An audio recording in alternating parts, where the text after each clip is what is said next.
예, 안녕하십니까. 자, 이번 시간은 공탁을 보시는데, 공탁 목차를 잠깐 보실까요? 공탁이란 변제자가 금전, 유가증권, 기타 물건을 공탁소에 임치하는 것으로 공탁자와 법률이 정하는 공탁기관 사이에 체결된 임치계약을 말한다. 라는데, 이 공탁의 법적 성질에 대해서 견해 대립이 좀 있습니다.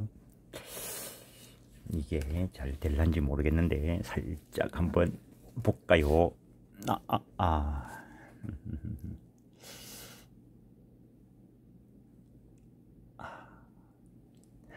곤란하겠네. 그림을 좀 보여주면서 하면 좋은데, 하여튼 내도 옛날에 사법시험을 공부했던 적이 있고 한데, 그때 공부할 때도 그때 이 민법 시험 치는데 이 공탁을 크게 공부하지는 않죠. 법무사 시험에서는 이 공탁 부분이 주관식 문제로 나온 적도 있긴 한데, 그렇다고 해서 민법 공부하면서 공탁법을 공부하지는 않죠. 법무사 시험 과목에 공탁법이 들어 있습니다. 그러니까는 얘는 이제 법무사 시험을 공부하면서 이제 공탁을 알게 된 거고, 그래서 민법 책을 아무리 열심히 본다고 해서 공탁이 알아지는 거 아닙니다. 그냥 그런 게 있다는 정도밖에 안 되는데, 실무를 하다 보면은 공탁을 의뢰받기도 하고, 그 다음에 공탁물 횟수라든가 출급에 대해서 의뢰받기도 하는데, 내는 페이스북에 페이스북 이런 쪽에 글을 올릴 때 내 소개를 하면서 전국 각지 전 세계 어디서나 의뢰하세요 라는 걸 올리는데, 한 번은 프랑스에서 문자가 왔습니다. 프랑스에서 자기가 한국에서 항소를 하고 프랑스 출장을 갔는데 보정 명령이 나와가지고 프랑스에서 보정을 할 수 없으니까 보정을 좀 해달라라고 문자를 받고, 그리고 한국에서 그 항소장을 보정해 준 적이 있는데, 그분이 저쪽에서 1심 판결을 받고 그걸 가지고 집행문을 받아가지고 들어와가지고 그와 관련돼서 공탁을 할 필요성이 있었는데, 그 공탁을 해달라고 해서 해준 적이 있는데, 실제로 법원에 가서 공탁을 하려고 하면은 좀 상당히 까다롭습니다. 그래서 나는 현실적으로 종이를 가지고 공탁하는 거는 내가 혼자 가서 대행해 준 적은 없습니다. 그냥 귀찮아서.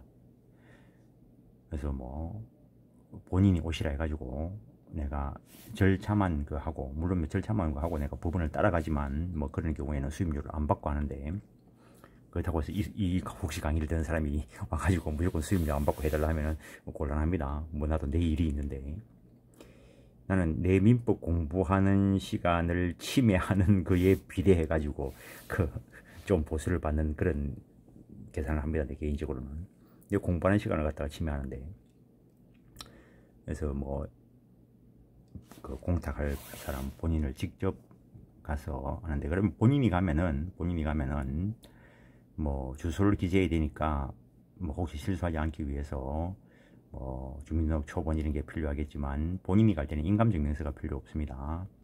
막도장이어도 되고. 그런데 위임을 받아서 가면은 이게 돈하고 관련되는 거는 전부 다 인감증명서를 첨부하게 하고 그렇기 때문에 안 하는데, 어쨌든 프랑스에 출장 가 있는 분이 해가지고 이 전자공탁을 해준 적이 있습니다. 전자공탁도 쉽지는 않습니다. 스캔 떠가지고 넣어야 되고 인감증명서도 넣어야 되는데, 어쨌든 그분이 혹시나 해서 가져갔던 인감증명서가 있어가지고 사진으로 받아서 프랑스에서 사진 찍어가지고 보낸 걸 첨부해가지고 전자공탁을 한 적이 있습니다. 어쨌든 그 정도 하시고, 목차를 잠깐 보시죠. 공탁 원인, 채권자가 변제받지 않거나 받을 수 없을 때. 그래서 민법에서 공탁은 변제 공탁을 이야기하고 있습니다.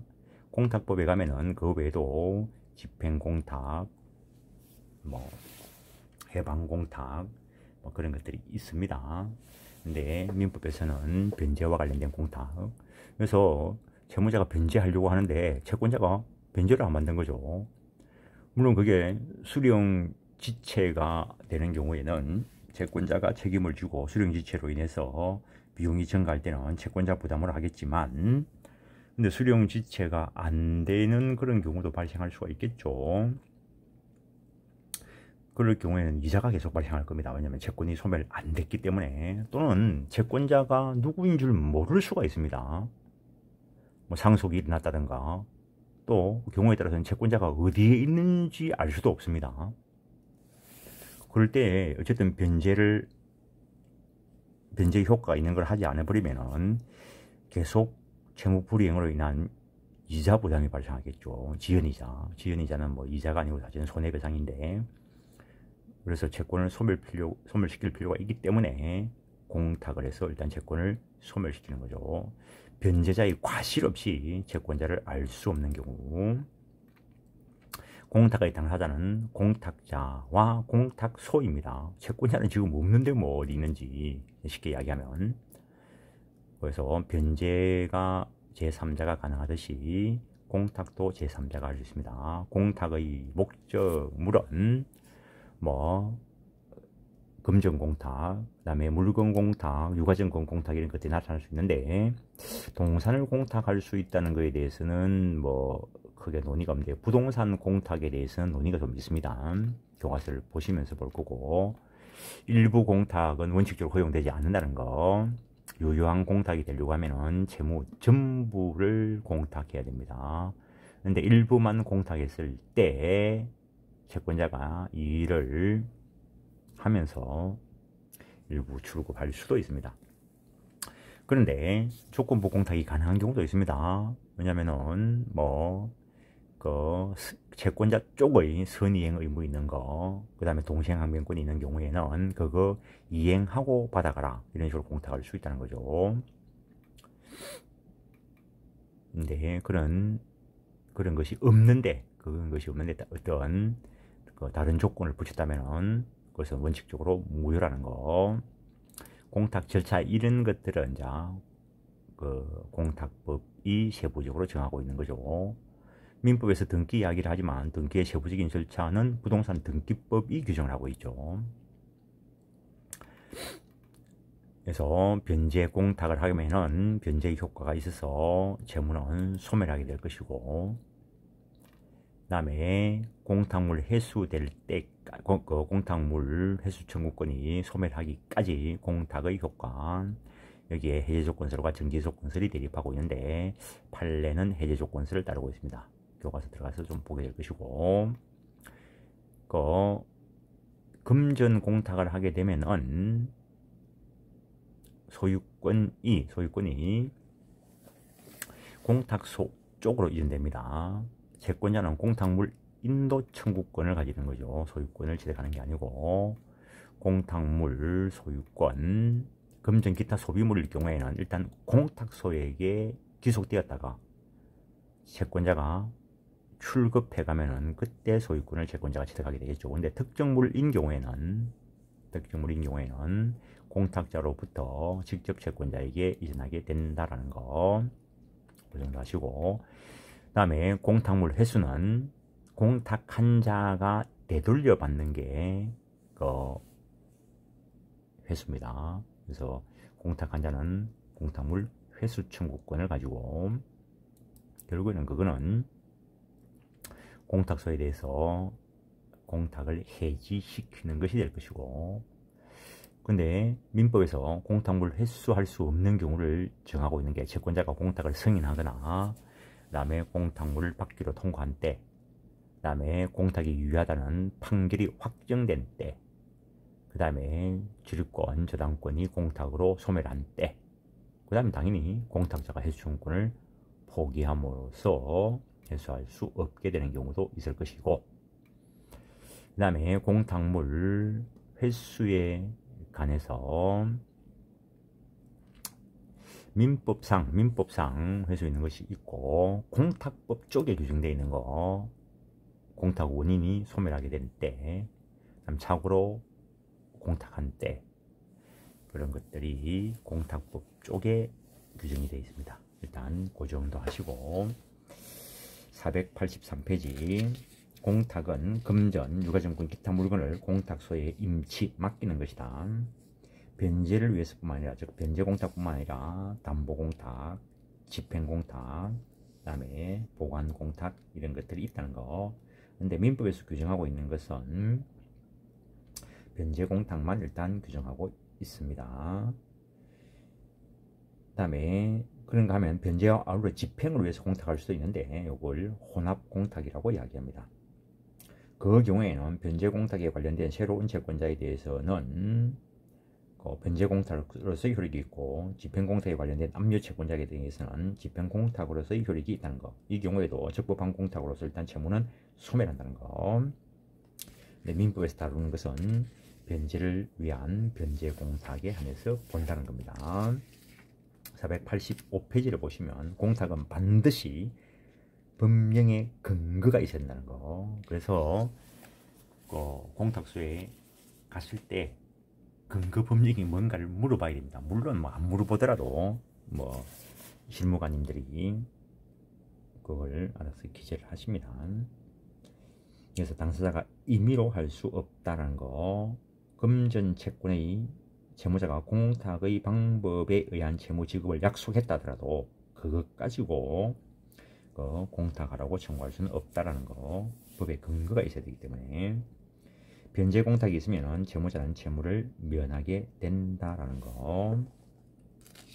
이러한 변제 공탁을 하게 되는 이유가 채무 이행에 채권자의 수령이 필요한 경우에 채무자가 변제의 제공을 하면 채무자는 채무 불이행 책임을 지지 않게 되는데, 근데 변제 제공이 있다고 하여 채무자가 채무를 면하지 못하는 경우가 있는데, 어쨌든 변제 제공만 가지고는 채무가 완전히 소멸되는 것은 아니라는 거죠. 근데 채권자가 수령을 거절하거나 수령할 수 없는 때에도 마찬가지라는 거죠. 즉 채권이 그대로 존속하고 있다는 거죠. 채권 채무관계에 존속하고 있다는 거죠.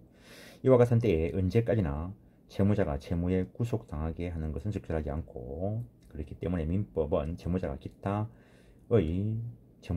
변제자가 목적으로 공탁함으로써 채무를 면하도록 규정하고 있는데, 그게 변제 공탁이라는 거죠. 공탁의 법적 성질에 대해서 학설 대립이 있는데, 민법 교수님들은 대부분 제3자를 위한 계약, 제3자를 위한 임치계약이라고 보는데, 판례는 공법 관계라고 보는 것 같다는 겁니다. 공탁의 요건, 일정한 공탁 원인이 있어야 된다는 거. 당연히 채무의 존재를 전제로 하고, 현존하는 확정 채무여야 되고, 장래 채무나 불확정 채무나 원칙적으로 변제 공탁의 목적이 되지 못한다는 거.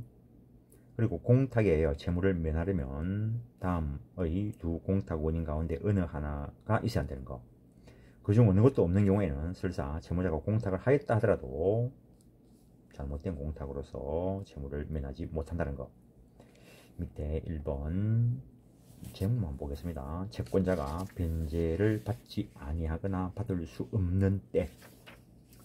488페이지 변제자가 과실 없이 채권자를 알 수 없는 경우, 이런 경우가 있다는 거죠. 예컨대 상속이 개시되었으나 공동상속인들이나 그 상속인들의 상속 지분을 구체적으로 알 수 없는 때, 공탁해놓고 너희끼리 알아서 해라는 거죠. 채권 양도가 있어서나 그 양도 효력이 의문시되는 경우, 잘못 갚아버리면 또 다른 문제가 발생을 하죠. 원채권은 살아있고 잘못 갚았는데 그 사람한테 부당이득 반환 청구해야 되는데, 그 사람이 돈 받고 어디 간지 알 수 없으면 곤란한 문제가 발생을 하죠. 그래서 나는 맡겨놓을 테니까, 나는 공탁해놓을 테니까 너희끼리 알아서 해라는 거죠. 공탁 당사자 제3자를 위한 임치계약으로서 공탁의 당사자는 공탁자와 공탁소이라는 것. 공탁자는 변제자인데, 변제자는 채무자 외에 제3자가 될 수도 있었죠. 앞에서 보고 왔습니다. 공탁소, 공탁은 채무이행지의 공탁소에 하여야 한다. 그래서 법원과 관련되는 일을 할 때는 관할을 잘 알아봐야 됩니다. 공탁소는 지방법원 또는 지원, 시법원, 군법원에 두며 공탁사무는 지방법원장, 지원장이 그 소속 법원서기관 또는 법원사무관 중에서 지정하는 자가 처리한다. 그 다음에 공탁의 경우에 실제로 공탁물을 보관하는 자는 공탁물 보관자인데, 공탁물 보관자는 대법원장이 지정하는 은행 또는 창구업자라는 거. 근데 어쨌든 현금 공탁을 하러 가면은 그 공탁서 작성하고, 그 다음에 상대방한테 공탁 통지서를 보낼 거니까 그것도 작성하고, 그 다음에 원인 서면 첨부하고 하는 것 같으면은, 보고 뭐 기재할 거 다 했으면은 그 가상계좌 납입 번호를 줍니다. 그 가상계좌로 공탁을 하는 거죠. 그리고 이들에 의하여 공탁소가 정해지지 않은 때는 법원은 변제자의 청구에 의해서 공탁소를 지정하고 공탁물 보관자를 선임하여야 한다는 것. 피공탁자, 공탁은 피변제공탁에서 피공탁을 특정하여야 한다는 것. 피공탁자, 공탁물 찾아갈 사람이죠. 일반적으로 변제공탁이니까 채권자가 될 것이고, 근데 경우에 따라서는 뭐 그 대리인이 될 수도 있겠죠. 또는 뭐 청산과 관련된 것이면 청산인이 될 수도 있고, 피공탁자는 제3자를 위한 계약에서 제3자이지만 법률 규정상 그는 수익 의사표시 없이 공탁소에 대해서 채권을 취득한다고 할 것이다. 공탁물 인도 청구권이 되어 있는데 공탁법에서 공탁물 출급 청구권이다라고 하고 있습니다.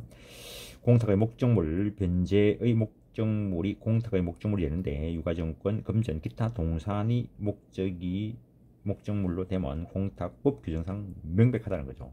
근데 부동산이 목적물로 되는지에 대해서는 긍정설, 부정설이 대립하고 있는데 현실적으로 어려움이 있다는 거죠. 그래서 기본적으로 그 공탁법상 부동산 공탁은 인정 안 되는 걸로 처리하고 있습니다. 그래서 뭐 매각을 해가지고 매각 대금을 공탁할 수 있다, 뭐 그 정도로 처리하고 있다는 것. 공탁의 내용, 일부 공탁했을 때 원래 채무 변제로서 효력이 발생하려고 하면 채무 전부를 이행해야 됩니다. 그래서 만약에 일부 공탁을 했다면 이거는 원칙적으로 공탁의 효력이 발생하지 않는다는 거. 근데 채권자가 이를 수락하면은 뭐 효력이 발생할 수 있겠죠. 만약 채권자가 공탁금 채권의 공탁금을 채권 일부에 충당한다는 유보 의사표시라고 이를 수령한 때는 일부 변제에 충당되고, 그 경우 유보 의사표시는 반드시 명시적일 필요는 없다는 거. 그리고 채무자가 채무의 일부만을 공탁하였으나 그 후 부족분을 추가로 공탁하였다면 다 된 때 전부에 대해서 공탁이 됐을 때 유효한 공탁이 된다라는 것. 근소한 차이인 경우에는 신식상 유효한 것으로 처리해야 될 것이고, 조건부 공탁 원칙적으로 무효입니다. 뭐 붙일 수 없는 조건을 붙였을 때, 의무 없는 조건을 붙였을 때 공탁은 효력이 없는데, 그래서 공탁자가 정정 청구를 하고 인가 결정 시부터는 조건 없는 공탁으로서 유효하고, 그리고 조건이 이미 성취되어 공탁물 수령하는데 아무런 지장이 없다면 공탁의 효력이 발생하는데, 채권자가 선이행 의무를 부담하거나 또는 동생항변권이 있는 경우라면은 그런 조건은 붙일 수 있다는 거죠. 공탁의 절차, 공탁 규칙, 공탁법 쪽에 있는 내용들이고, 공탁의 효과, 변제 공탁이 요건이 제대로 갖춰졌으면 채권은 소멸한다는 거. 채권이 소멸하는 시기는 공탁과의 수탁 처분과 공탁물 보관자의 공탁물 수령이 있는 때고, 별도의 채권자 의사표시가 필요한 것은 아니라는 거. 일단 채권을 소멸시키게 하기 위해서 이 제도를 만들어 놓은 겁니다. 채무자를 위해서. 채권자가 출급 청구를 하였는지도 상관없다는 거. 그리고 공탁 후 공탁물 출급 청구권에 대하여 가압류 집행이 되더라도 그거는 이제 채권자 쪽의 문제이고 변제의 효력에는 영향이 없다라는 거. 공탁물 횟수 청구권에도 가압류될 할 수 있고 공탁물 출급 청구권에도 가압류할 수 있습니다. 그거는 또 집행법하고 연결되죠. 그래서 민법이 정확하게 돼야 등기법, 집행법, 공탁법, 뭐 민소법 이런 것들이 다 체계적으로 연결될 수 있습니다. 그런데 이 공탁에 의한 채권이 소멸과 관련해서 짚고 넘어가야 될 문제가 있는데, 그것은 공탁 후에 일정 시까지 공탁자에게 해수권이 있어 그동안은 공탁의 효력이 확정적이지 않다는 것. 이 때문에 공탁에 의한 채권 소멸의 효과에 관하여 해제조건설과 정지조건설이 다뤄지는데, 밑에 보시면 판례는 해제조건설 입장이라는 거. 즉 판례는 변제 공탁자가 공탁물 해수권의 행사에 의해서 공탁물 해수한 경우에는 일단 공탁할 때 공탁의 효력이 발생해서 채권 채무가 관계가 소멸됐는데 해수에 갚버리면 공탁하지 않은 것으로 보아 채권 소멸의 효력은 소급해가지고 처음부터 공탁하지 않았던 것처럼 된다는 거. 이와 같은 채권 소멸의 효력을 소급적으로 소멸시키는 공탁물 해수에는 공탁자에 의해서 이루어진 경우뿐만 아니라 제3자가 공탁자에 대하여 가지는 별도 채권 집행권으로 공탁자의 공탁물 해수 청구권에 대하여 압류 추심을 받아서 가버린 경우에도 포함된다는 것. 특히 제줄례로 보시면 민법원 489조 2항에서 질권 저당권이 공탁으로 인하여 소멸된 때는 해수청구권을 인정하지 않는다고 하고 있는데, 이는 민법이 해제조건설에 입각하여 있음을 보여주는 것이다 라는 것. 494페이지 채권자의 공탁물 출급 청구권. 채권자는 공탁소에 대하여 공탁물 출급 청구권을 취득하는데 민법은 이를 규정하지 않으나 공탁에 의해서 채무가 소멸하는 것은 채권자가 그 권리를 취득하기 때문이라는 것. 495페이지 보시면 원금 또는 이자의 중간쯤에 보시면 원금 또는 이자의 수령 횟수에 관한 권리는 그 권리를 행사할 수 있는 때부터 10년이다. 그래서 공탁금, 출급 청구권, 해수 청구권 이거 소멸 시효 기간 10년으로 공탁법이 별도로 규정을 두고 있습니다. 그 정도 하시고 496페이지 공탁물 소유권 이전. 공탁물이 금전인 때에는 공탁물 소유권을 일단 공탁물 보관자에게 귀속하고 채권자가 공탁물 보관자로부터 금전을 수령해 간 때 채권자가 소유권을 취득한다는 것. 공탁물이 금전 이외의 소비물인 때 소비 임치가 성립하므로 공탁물 소유권을 일단 공탁소에 귀속하고 채권자가 공탁소로부터 동종, 동질, 동량의 물건을 수령하는 때 채권자가 그 소유권 취득한다는 것. 공탁물이 특정물인 경우에는 여기에 대해서는 학설은 공탁소가 소유권을 취득하지 않고 공탁자로부터 직접 채권자에게 소유권이 이전된다로 본다는 것. 그 정도 하시고 공탁물 횟수, 민법상 횟수. 변제자의 공탁물 횟수를 인정하고 있다. 본래 공탁은 변제자를 위한 제도이므로 채권자나 제3자에게 불이익하지 않는 한 횟수를 인정하는 것이 바람직하기 때문이다. 이때 해소의 법적 성질은 임시계약의 해지라고 본다는 거. 해소한 때는 공탁하지 않은 것으로 본다. 앞에서 봤습니다. 근데 497페이지 밑에 민법상 해소가 인정되지 않는 경우 채권자가 변제자에 대한 의사표시로 공탁을 승인하거나 공탁소에 대하여 공탁물을 받기로 통과한 때, 그 다음에 공탁 유효의 판결이 확정된 때, 공탁으로 질권 또는 저당권이 소멸된 때 해수청구권 인정되지 않는다는 것. 당연히 포기한 때도 인정되지 않겠지만 498페이지 중간 쭉 보시면 한편 대법원은 가등기 담보 등에 관한 법률이 시행되기 전입니다.